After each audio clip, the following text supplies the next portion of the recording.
Señoras y señores, ¿cómo están? Bienvenidos a De Viva Voz. Oiga, qué gusto me da saludarle y qué gusto verlo en mis redes sociales. Le recuerdo que soy Pedro Castorena y lo espero en Instagram, Twitter y Facebook como Pedro Castorena. Este programa que usted va a ver la puede encontrar también en Facebook Diagonal Troya Multimedia, así como también en nuestra página de noticias que es Facebook Diagonal de Viva Voz Oficial. Ahí nos encuentra y ahí puede ver estos programas. Obviamente también aquí en el canal. Gracias a todos los nuevos suscriptores.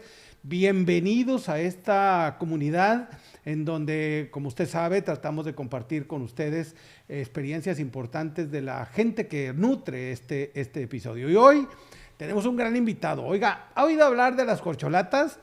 Hoy vamos a destaparlas a todas y para eso está con nosotros Oscar Díaz Salazar. En 20 segundos, comenzamos.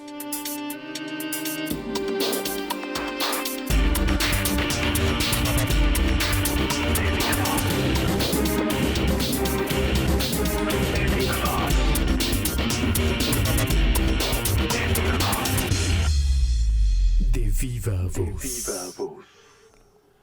A este espacio, oiga, que es la cuarta ocasión, lo hemos llamado Verdades Incómodas, porque el invitado realmente no tiene una regla de medida para decir lo que piensa, por eso está aquí y por eso quiero que escuche muy bien la charla que vamos a tener. Mi querido Oscar, ¿cómo estás? Muy bien, Pedro, gracias. Muy agradecido por esta invitación otra vez, por cuarta ocasión de estar aquí contigo. Te agradezco mucho la presentación. El invitado no tiene filtros. Traducción libre. Traducción libre. Pues aquí estamos. Y es que fíjate que una de las cosas que me gusta mucho cuando hemos tenido la oportunidad de platicar, mi querido Oscar, es que decimos las cosas como son, al chile. Y la verdad, ahorita está muy disfrazado, güey.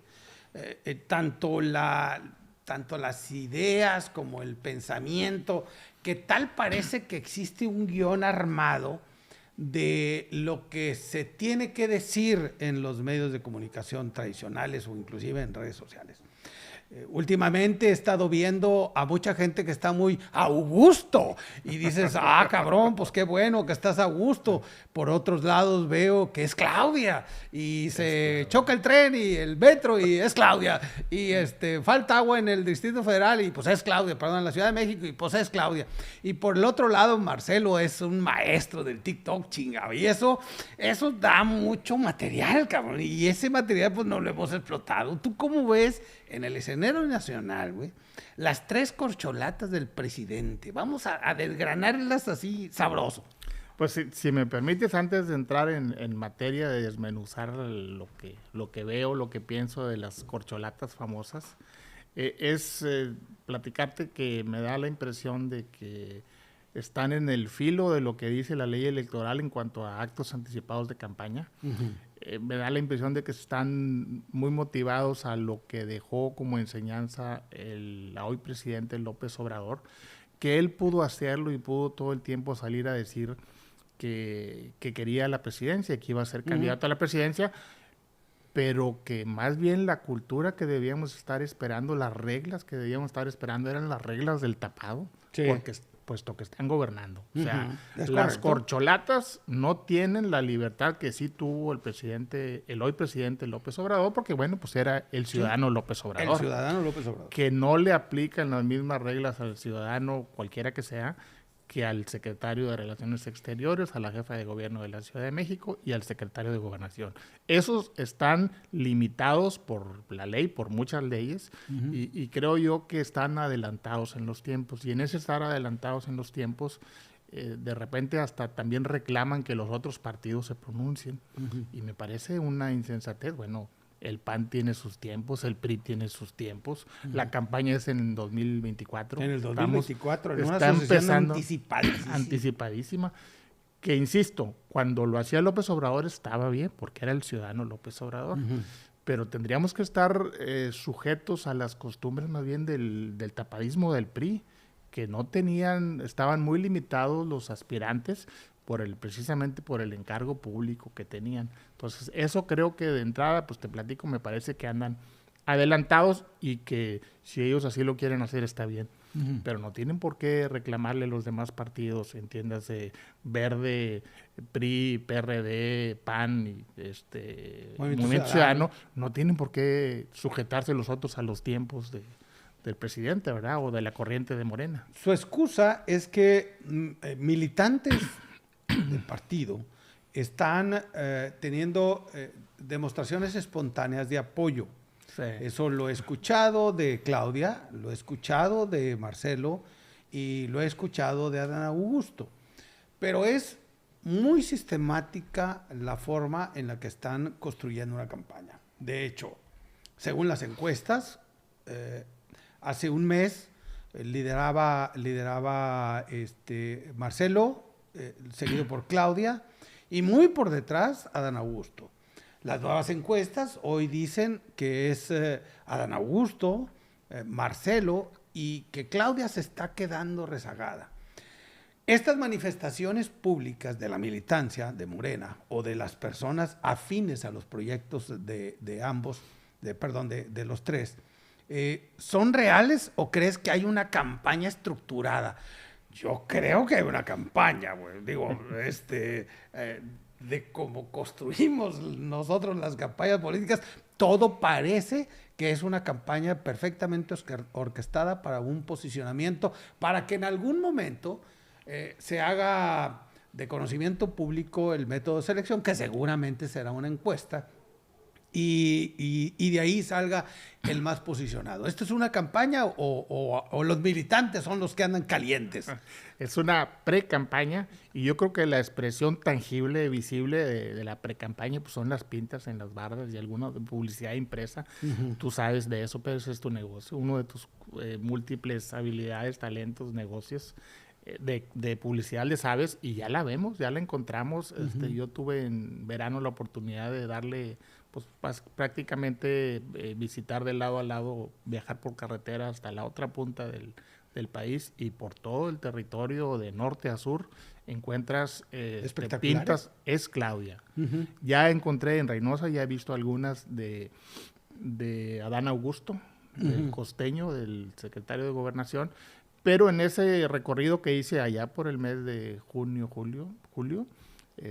por todo el territorio, de norte a sur, es Claudia. Encontré pintas por todos lados. Hay una intención, y no sé, al momento que estamos grabando este episodio, hay una intención clara de legalizar este tipo de actos a partir de que un funcionario público puede perfectamente demostrar sus aspiraciones, inclusive promocionarlas por la vía que corresponda. Aquí el asunto es, en esta violación de leyes, ¿qué no están viendo los partidos de oposición la oportunidad de desacreditar a los aspirantes?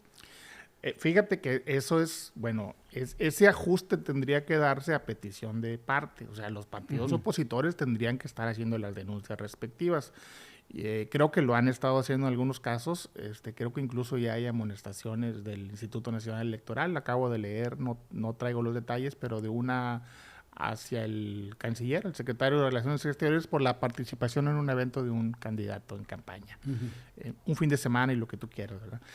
Mira, venimos de una cultura, la cultura priista, en el que todo era secreto, encriptado, medio clandestino. 6 meses antes se escuchaba posible, ¿verdad? Y el que se mueve no sale en la foto. Recordarás aquella frase de don Fidel, que era: no hagas, no digas, no te muestres hasta que se den las palabras mayores, que era pues el dedazo del presidente. Sí. Habría que cambiar, sí, está bien, pero ¿a qué vamos a llegar? No sabemos. Estamos en ese proceso del ajuste en las tradiciones políticas, que yo creo que sí hay, insisto, están en el filo de las leyes electorales. Sería tarea de los opositores, del PAN, del PRI, del PRD, del Movimiento Ciudadano, hacer las denuncias respectivas para irlos acotando, sobre todo a los que son servidores públicos, sobre todo a los que son funcionarios. ¿Qué se está construyendo en las alianzas, desde tu punto de vista, en donde el PT, que ha sido tradicionalmente aliado de Morena, está presentando a Fernández Noroña como su alternativa a la presidencia de la República y que al parecer el 15% de los ciudadanos de este país les gustaría que él fuera el candidato del PT. ¿Qué crees que suceda en este juego de alianzas cuando el Verde en algunos lugares, por ejemplo en Tamaulipas, ya fue solo con su candidato a senador? ¿Qué crees que pueda pasar, güey? ¿Crees que estemos frente a una ruptura anunciada? Fíjate que aquí me acuerdo de una expresión, creo que viene muy al caso: la cabra jala pa'l monte. Sí. Y los que conocemos al presidente López Obrador, los que hemos seguido su trayectoria cuando estaba en el PRD, sabemos que el presidente López Obrador no es de lealtades a un solo partido. Los perredistas lo padecimos, me voy a incluir porque yo en algún tiempo participé activamente. Sí, activamente. Al presidente López Obrador, no cuando era presidente, nada más no le gustaba el candidato que finalmente se imponía en ese rejuego de las expresiones o corrientes que le llamaban al interior del PRD. Si no salía el candidato que era de su agrado, de su corriente, de su expresión, de su participación, él hacía acuerdos en aquel tiempo con Convergencia o con el Partido del Trabajo. Entonces, no es un ente político que juegue a una sola ficha. Trae ahí un rejuego. Lo hizo, está documentado, está históricamente, los que lo vimos, pues vimos que así jugó en Guerrero, cuando no le gustó el candidato del PRD y él salió con el de Convergencia, incluso con los Monreales en Zacatecas. Inclusive en San Luis, recientemente. En San Luis, recientemente, ahora en la etapa de Morena, esos ejemplos que te ponía eran del PRD, en la etapa de Morena ya vimos cómo jugó con dos candidatos en San Luis, que finalmente se impuso el Partido Verde, y parece que hay una situación similar en Coahuila, que están previo a una elección de gobernador del estado. Sí, y por más que en la tribuna de la mañanera defiende al candidato de Morena, para la gente de Coahuila es claro que también había otro favorito. Sí. Y aunque el presidente haya dicho, se fue sin decirme adiós, creo que hay quereres ahí, hay emociones que podrían estar en juego eventualmente. ¿Qué crees? Tú conoces bien, porque lo has seguido bastante y tienes muy claro quién es el presidente Andrés Manuel López Obrador. Desde tu punto de conocimiento, ¿qué crees que busque Andrés Manuel en su sucesor? Pues habría que ver qué sucesores le tocó cuando ya estuvo en una situación similar, y que a quien le tocó el balón, a quien le pasó la jugada cuando dejó la jefatura de gobierno de la Ciudad de México fue a Marcelo Ebrard, que fue pues un continuador de sus políticas, alguien que no fue ni en contra de su legado, ni en contra de su equipo, y que incluso se habla de que de los contactos de la Ciudad de México se sostuvieron y se financiaron el movimiento que él encabezó por mucho tiempo, como la Resistencia, cuando se llamó víctima de un fraude electoral. Entonces, ese es Marcelo Ebrard, el que le cuidó completamente la espalda, el que permitió que su equipo pues ahí se mantuviera en la Ciudad de México, en el gobierno de la Ciudad de México, en algunas delegaciones. Creo que eso buscaría en las opciones que ahorita tiene, que le llaman corcholatas, en la época priista los tapados, alguien que le cubría la espalda, alguien que no atentara contra su legado. Creo yo que en el fondo también de alguien que no fuera muy brillante, que no lo dejara atrás, que no opacara su paso, su ejercicio, su presidencia. Y creo que cualquiera de esas cosas aparentemente se los garantiza los tres que trae ahí corriendo, que son Claudia Sheinbaum, que es Adán Augusto y que es Marcelo Ebrard. Los tres creo que... Que de alguna manera él no lo veía en Monreal. Monreal más confrontativo, lo hemos comentado aquí en estos programas que nos hemos compartido. Monreal no es una persona que se haya hecho por el presidente, trae trayectoria propia, es un aliado del presidente, no es un subordinado. Además, creo que formalmente nunca ha sido subordinado, nunca ha sido empleado con jerarquía burocrática bajo el presidente. Incluso ahorita no lo es, él es el senador. Entonces, es un aliado, y bueno, pues eso te permite, en el caso de Monreal, pues tener otra actitud. No es tu patrón, es tu aliado. Juntos construyeron, juntos hicieron algo, juntos lograron algo, y creo que esa es la actitud que lo hace diferente al resto, que sí le deben gran parte de su trayectoria al presidente López Obrador. ¿Qué le haría falta a Morena de los tres? ¿Quién encaja más en el proyecto de Morena hacia el futuro. Está claro que Morena es un movimiento. Sí. Y que eventualmente se tiene que consolidar como partido político, que tiene las siglas, que tiene los estatutos y actúa como un partido político. Pero finalmente, Morena hoy es un movimiento que está regido por un personaje, Andrés Manuel López Obrador. ¿Qué es lo que le conviene más a Morena? ¿Adán, Marcelo o Claudia? Pues así a bote pronto no había hecho la reflexión. Me parece que al que le conviene más al partido, para que el partido se institucionalice, para que el partido tenga sus órganos de dirigencia y tenga presencia ordinaria, creo que el más institucional me parece es Marcelo Ebrard. De los otros, pues es un enigma. Hay una figura muy nueva que es Adán Augusto, que si bien no es nuevo, ni es joven, ni es novato en la política, pues había tenido una participación muy acotada a su estado, a Tabasco. Sí. De Claudia Sheinbaum, pues también es hechura y muy reciente su presencia en los primeros planos de la política. Por eso te digo que el que es más predecible, creo yo, es Marcelo Ebrard, el secretario de Relaciones Exteriores. ¿Y quién tiene más, y también te lo pregunto desde tu punto de vista, quién tiene más cercanía emocional con el presidente? Pues por literatura especializada me dicen que la cuestión afectiva, el corazón, está por el lado de la señora Claudia Sheinbaum, que por ahí están más la cosa afectiva, la cosa de la querencia, del aprecio, con la señora Claudia Sheinbaum, que bueno, pues también tiene algunos negativos, dicen ahora los que hacen análisis político y mercadológico, dicen, tiene algunos negativos, los platicamos. En algunas mesas dicen la señora no va a ser, por una cuestión cultural, de la cultura mexicana, no por una cuestión personal del que me platicaba esto. Dice, estará preparado, y más bien lo soltaba como pregunta, y igual yo se los comparto como pregunta, ¿estará preparado la sociedad mexicana para ser gobernado por una mujer, por una divorciada, por una del apellido que parece que lo acerca a la religión o a la cultura judía?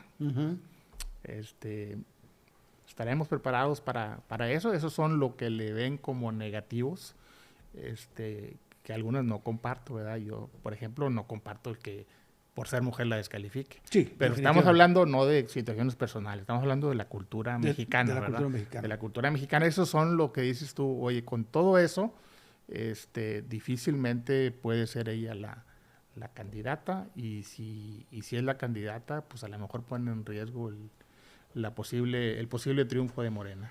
Ahora, viendo en retrospectiva los años que el presidente lleva gobernando, instituyó los programas sociales que han ayudado a muchísima gente, ha beneficiado a millones de mexicanos.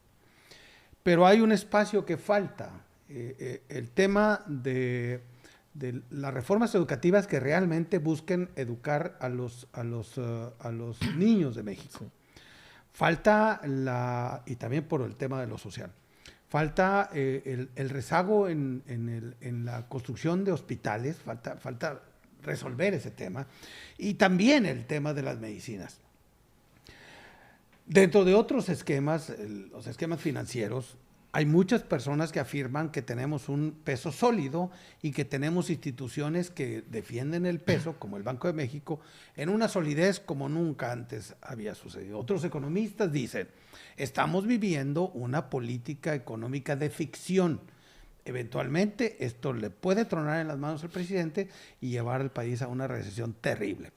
Por otro lado, está el tema de la obra pública. La obra pública se ha concentrado en 4 grandes obras del presidente. Y como tú sabes, la mayoría del estímulo económico que se da en el país, en muchos de los casos, o la activación económica, se da a partir de la obra pública que se genera desde la Presidencia de la República o se genera desde los órganos de gobierno.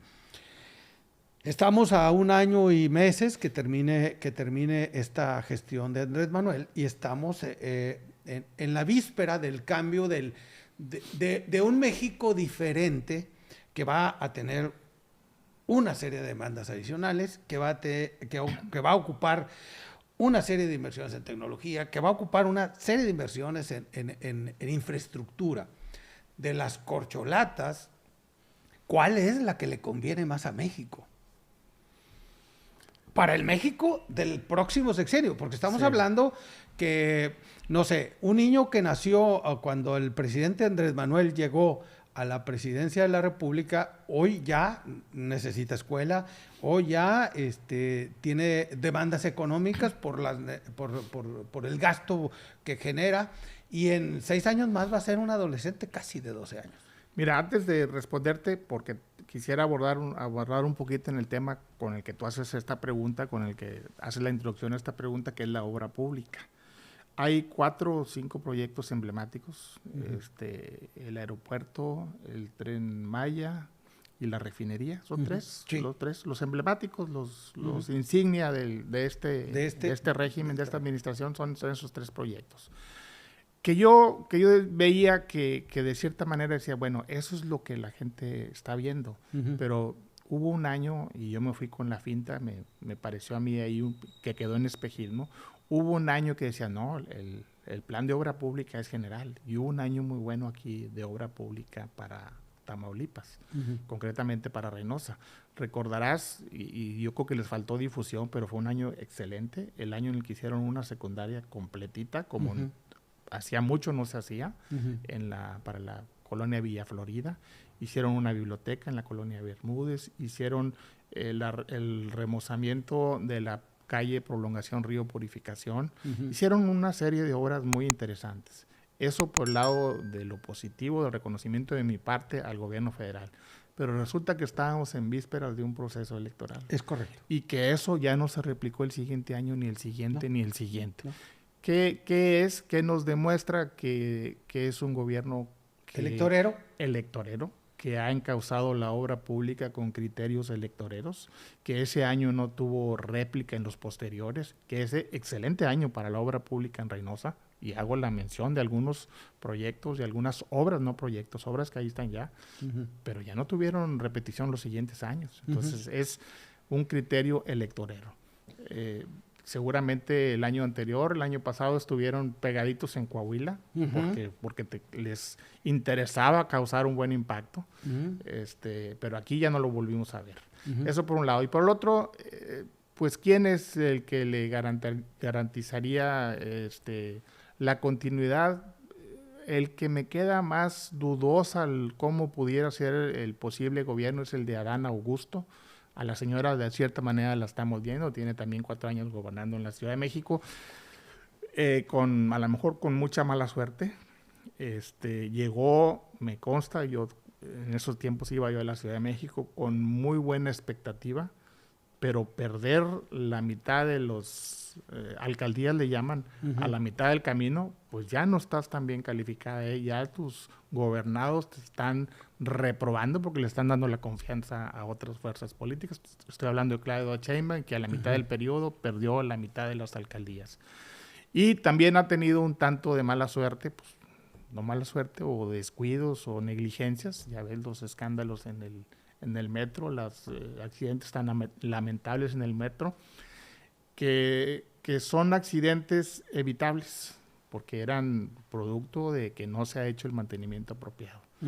Pero estamos hablando del tema de que cuál es más de fiar. Yo creo que más o menos conocemos lo que haría Claudia Sheinbaum y más o menos lo que hace y haría Marcelo Ebrard. Lo que me resulta más dudoso es qué actuación tendría con un encargo ejecutivo el secretario de Gobernación, Adán Augusto. Obviamente estamos futureando, güey. Estamos hablando de un cambio de gobierno en el 2024, inicia el 2025 y administrará durante 6 años este país. Dirigirá este país. Con un gasto público enorme en programas sociales, con la necesidad de hacer inversiones importantes en el metro de la Ciudad de México. Posiblemente ya esté terminada la línea de tren de la Ciudad de México, que es importante para esa zona. Posiblemente tenga encima de ellos el proyecto del tren transísmico, que es un proyecto que trae en la bolsa el presidente Andrés Manuel López Obrador, y hasta la fecha creo que no ha iniciado, pero que está muy, muy cierto que es un proyecto que puede generar riqueza en el sureste, lo cual aplaudo. Hace mucha falta inversión en aquella zona. Y también una necesidad grande de la atención a los estados fronterizos, a los estados del norte, que hasta cierto punto ha estado como, esos estados eran panistas y esos estados estaban destrozados por los panistas y los priistas, y ellos hicieron que este destrozo se hiciera grande. La demanda que va a tener México de los próximos 6 años, después de que el presidente deje la presidencia de la República, va a ser muy alta. La necesidad de ajustar el gasto, la necesidad de reducir la burocracia, que hasta donde se ha aumentado de manera importante en muchas esferas de gobierno, necesitan no solamente la buena intención de querer ser presidente, sino también de la capacidad para poder, en primer lugar, seguir obedeciendo al presidente o a expresidente en ese entonces, Andrés Manuel López Obrador, y de sostener todo lo que ha acarreado en gasto público hasta la fecha el presidente, más las obras que deje en el futuro. ¿Será un presidente el próximo maniatado por la aceptación de la candidatura, o podrá en algún momento romper con Andrés Manuel López Obrador y decir, es insostenible tener un gasto de este tamaño en el país sin generar un crecimiento? Porque es claro que el apoyo social es beneficioso para mucha gente, pero ¿qué tanto crecimiento está generando en el país? ¿Qué tanto está regresando de todo ese dinero que se reparte en programas sociales? ¿Qué tanto está regresando al gobierno a partir de aportaciones fiscales o de ingreso por otros medios? Realmente la aportación que tienen es para a lo mejor pagar la luz y algunos gastos menores que tienen los adultos mayores o los jóvenes que reciben su beca. Pero es un gasto muy grande que carga el gobierno. Y si bien somos un país que puede sostener económicamente eso, ¿qué pasaría con el próximo gobierno con una obediencia ciega al presidente y además con una carga económica en cuanto a lo que hoy gasta la presidencia de la República en dinero que no se puede recuperar, güey? Mira, veo varios puntos ahí que quiero comentarte. Uno de ellos es que me da la impresión de que el presidente conoce muy bien el sistema político mexicano, lo ha seguido. Es un maestro para conocerlo. Y sabe que esos proyectos, sus 3 proyectos emblemáticos, tienen que estar terminados. Si no, hay el riesgo, al margen de que sean correctos o no, eso ya lo superó. Eso ya lo dio por concluido. Él cree en esos 3 proyectos, pero también sabe que hay proyectos que han terminado en elefantes blancos y que han sido millones y millones de pesos tirados a la basura por vanidades, muchas veces por vanidades. Esto lo empezó este gobernador, entonces yo ya no lo voy a seguir. O este presidente, entonces yo ya no lo voy a seguir porque yo no le voy a dedicar de lo mío a que se engrandezca la memoria de este.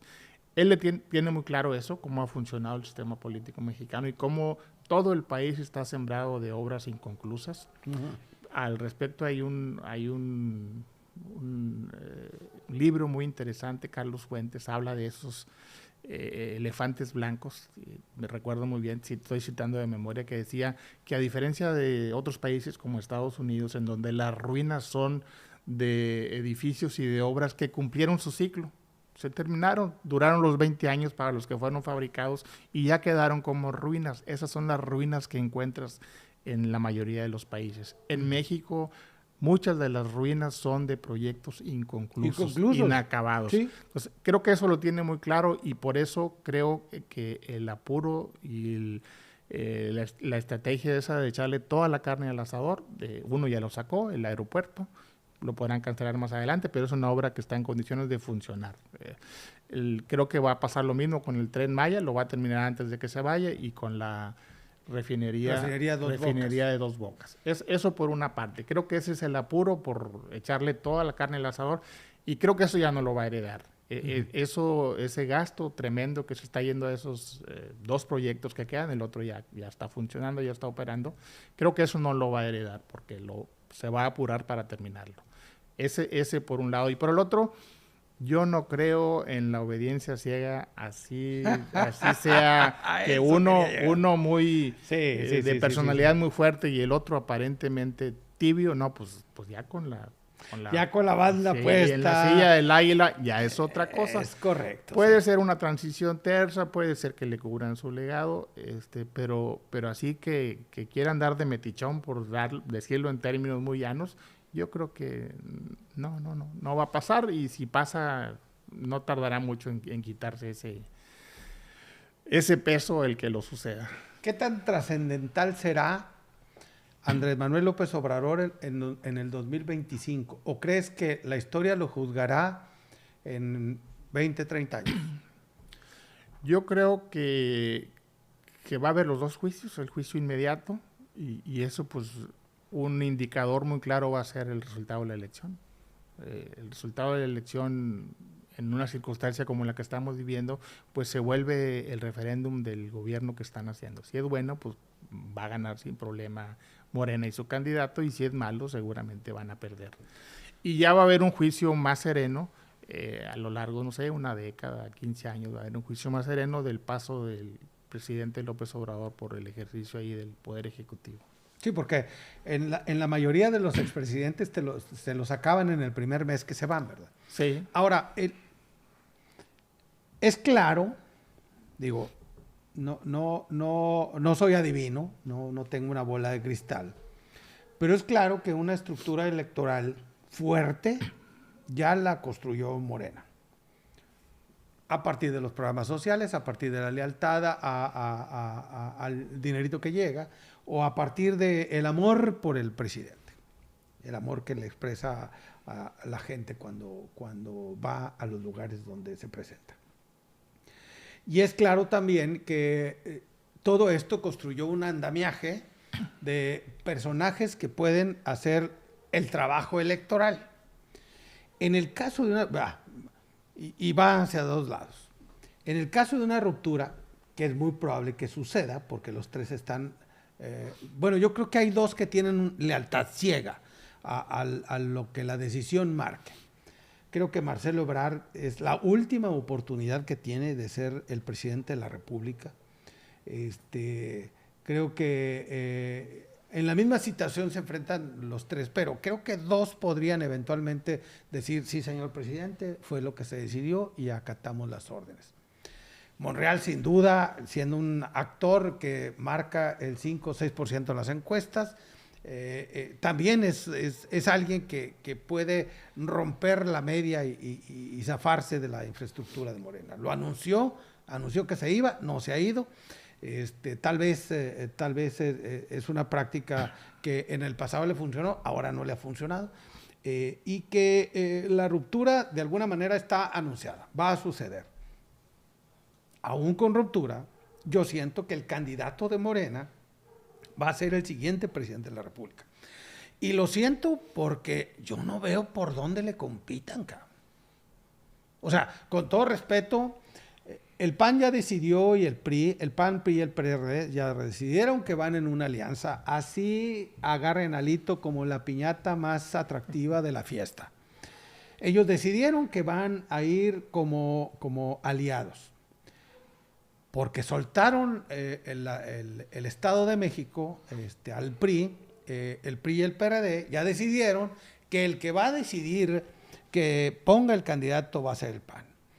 Y el PAN trae entusiasmada a Lili Telles, a Ricardo Anaya y a Vila, el ex gobernador. Esos 3 aspirantes del PAN constituirían una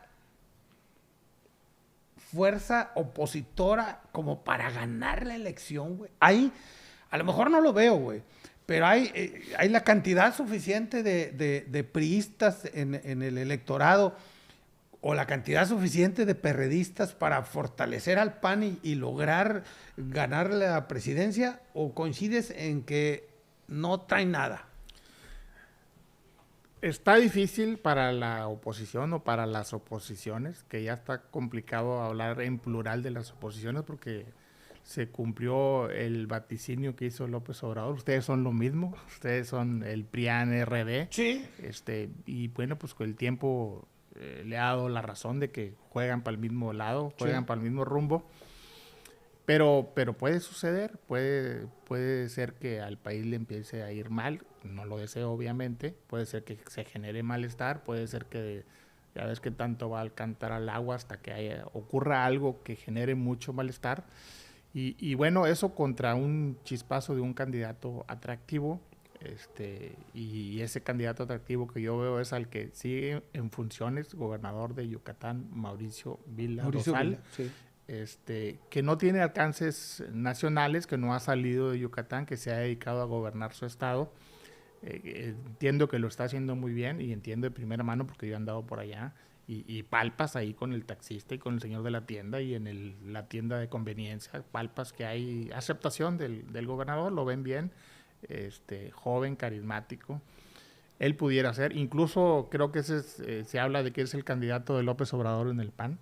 Ya ves que el que es político sí, tiene candidatos en todos lados y que ese es uno que le permitiría hacer sin problemas su trabajo opositor en la eventualidad de una candidatura, porque el presidente lo ve bien. Han tenido un trato institucional muy terso, muy suave. El presidente va cada mes a Yucatán con el argumento, con el pretexto de la supervisión de la obra del Tren Maya, pero lo recibe de manera institucional y ahí están partiendo el turrón, se dice, el presidente con Mauricio Vila Dosal. Pero coincido en tu diagnóstico, de que parece que gana Morena, O sea, con tantas gobernaturas como tiene, con la inercia que trae, con tanto voto comprometido en esos programas sociales, en esas becas, en esos apoyos, que parece que van a ganar, parece que están encaminados derechito a triunfar, pero bueno, puede ocurrir algo como quiera. Estamos en un momento, obviamente, donde no hay un partido único y el que está en la boleta tiene posibilidades de ganar. Pero también es claro que cuando construyes una oposición, la tienes que construir desde la visión de ser oposición, siendo claro que el objetivo no lo tienen muy errado, güey. Ese es mi punto de vista. El objetivo lo tienen muy errado. El objetivo lo tienen claro en que ataca al presidente, porque en la medida que ataques al presidente vas a obtener virtudes para posicionarte. Creo que no es la respuesta. Al presidente lo quieren, güey. Sí. Nos guste, te guste, nos disguste. Al final de cuentas, el presidente es como lo ven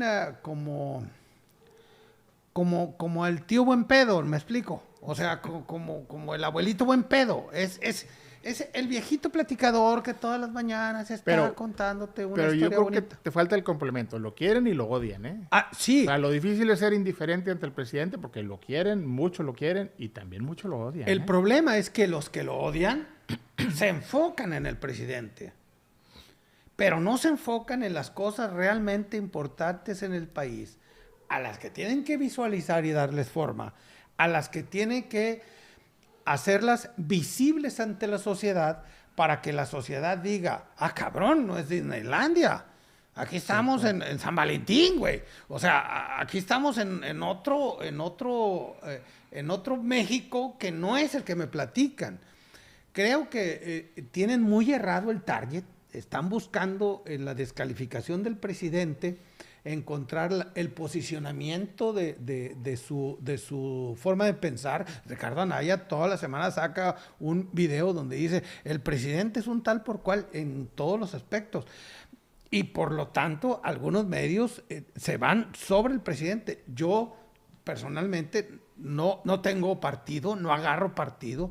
Para mí, el presidente tiene muchas cosas buenas, sobre todo debería de hacer un libro, cabrón, el presidente, de estrategia electoral política o político-electoral, porque reharía la Biblia de las campañas políticas. El señor es un extraordinario campañero. Pero si yo fuera el que construyera una campaña de oposición a Morena y a sus aliados, no me iría a construir algo alrededor de la imagen del presidente, sino alrededor de las cosas que en México podrían estar mejor y que hoy de plano no lo están, ¿verdad? O que desde el punto de vista de algunos no lo están. Creo que el escenario pinta para ser un escenario atractivo, güey. De hecho, me gustaría que esta mesa la repitiéramos varias veces este año y en el próximo, que es en la víspera de este momento de la elección del 2024.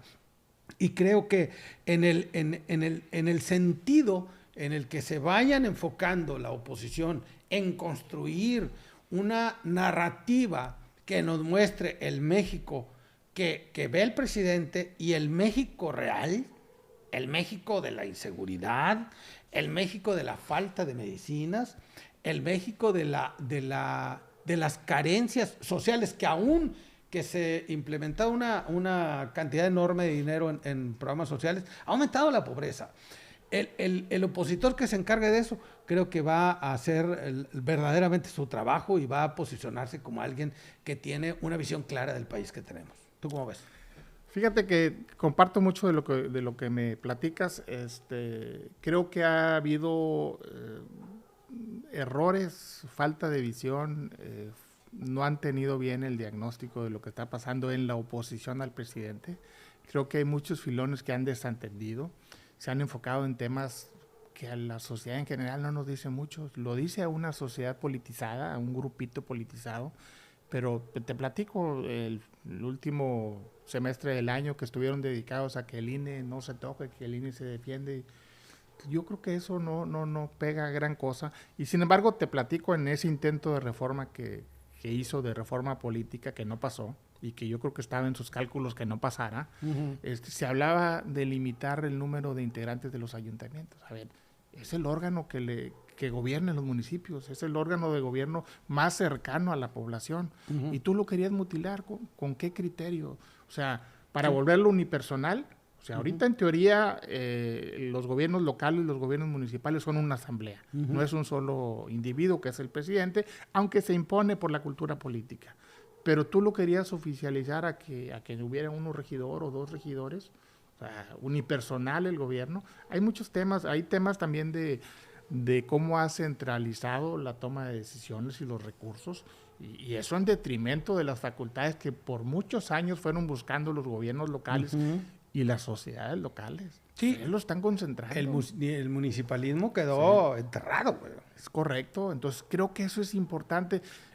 La promesa, y nadie se la ha recordado, la promesa de descentralizar el gobierno, ¿dónde quedó? ¿Dónde quedó? ¿Dónde quedó? Aquí íbamos a tener en Tamaulipas la Dirección General de Aduanas, que me parecía una cosa muy sensata, y aquí está el grueso del comercio internacional, de los movimientos de mercancías a nivel internacional terrestre. Me parecía muy correcto. ¿Dónde está? Son promesas incumplidas. Y más bien la tendencia, más que a descentralizar, ha sido al revés. Ha sido a concentrar facultades, a concentrar recursos. Eso es lo que tendrían que estarle reclamando al presidente, entre otras cosas, pero no se han enfocado en temas muy de la Ciudad de México, muy de la capital y muy de los intelectuales y del grupito pequeño, ¿verdad? La inteligencia, o como le quieras llamar. Y el faltarle a la definición que les toca es, si tú eres izquierda, pues yo soy derecha, hombre. Y agarra tu lado. Es cierto. Agarra tu lado. Mi querido Oscar, muchas gracias por tu aportación. Te aprecio mucho, tú lo sabes, y espero que tengamos oportunidad nuevamente de platicar el próximo mes, ¿te parece? Compromiso, claro que sí. Muy bien, te agradezco. ¿Cuál es la mucho. corcholata que te gusta? A mí, no, yo no estoy definido por ninguno, te soy honesto. Yo soy un espectador de los acontecimientos.